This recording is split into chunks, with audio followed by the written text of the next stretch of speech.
Hello guys, ഞാനിപ്പോൾ ഉള്ളത് ഗുരുവായൂരാണ്. വെക്കേഷനൊക്കെ കഴിഞ്ഞതുകൊണ്ട് തിരക്ക് കുറവാണെന്നാണ് വിചാരിച്ചേ. പക്ഷേ തിരക്കിന് മാത്രം ഒരു കുറവുമില്ല. പുലർച്ചെ 6 മണിക്ക് നമ്മൾ ലൈന് നിൽക്കാൻ തുടങ്ങിയതാ. പക്ഷെ നമ്മൾ തൊഴുത് ഇറങ്ങുമ്പോഴത്തേക്കും 11 മണി ആയിട്ടുണ്ട്. തന്നെ മനസ്സിലാവുമല്ലോ ഏകദേശം തിരക്ക്. പിന്നെ നമ്മൾ വേഗം തന്നെ ഹോട്ടലിൽ ഫുഡ് കഴിക്കാൻ വേണ്ടി കയറി. അപ്പം തന്നെ നല്ല വിശപ്പുണ്ടായിരുന്നു. And the best part is palpayasam. Guruvayur വന്ന പാൽപ്പായസം കഴിക്കാതെ പോയില്ലല്ലോ. തന്നെ ഒരുപാട് ഷോപ്പുകൾ ഉള്ളതുകൊണ്ട് നമ്മൾ അവിടേക്ക് കുറച്ച് സാധനങ്ങളൊക്കെ വാങ്ങാൻ വേണ്ടി പോയി. ഷോപ്പിംഗ് ഒക്കെ കഴിഞ്ഞാൽ നേരെ നമ്മൾ റൂമിലേക്കാണ് പോയത്, ഡ്രസ്സൊക്കെ ഒന്ന് മാറാൻ വേണ്ടിയിട്ട്. റൂം വെക്കേറ്റ് ചെയ്ത് നേരെ നമ്മൾ അമ്പലത്തിലേക്ക് തന്നെയാണ് പോയത്.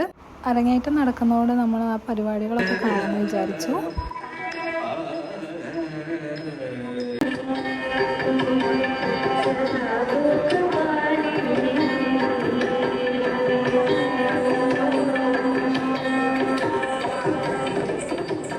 ലഞ്ച് കഴിച്ചിട്ട് ഇറങ്ങാമെന്നായിരുന്നു വിചാരിച്ചത്. അതുകൊണ്ട് നമ്മൾ നേരെ ഹോട്ടലിലേക്ക് പോയി. അമ്പലത്തിൽ നിന്ന് കഴിക്കാമെന്ന് വിചാരിച്ചത്, പക്ഷെ നല്ല തിരക്കായിരുന്നു. 3 മണിക്ക് നമുക്ക് തിരിച്ച് ബസ് ഉണ്ടായിരുന്നു. അപ്പോൾ നേരെ KSRTC ബസ് സ്റ്റാൻഡിലേക്ക് പോയി.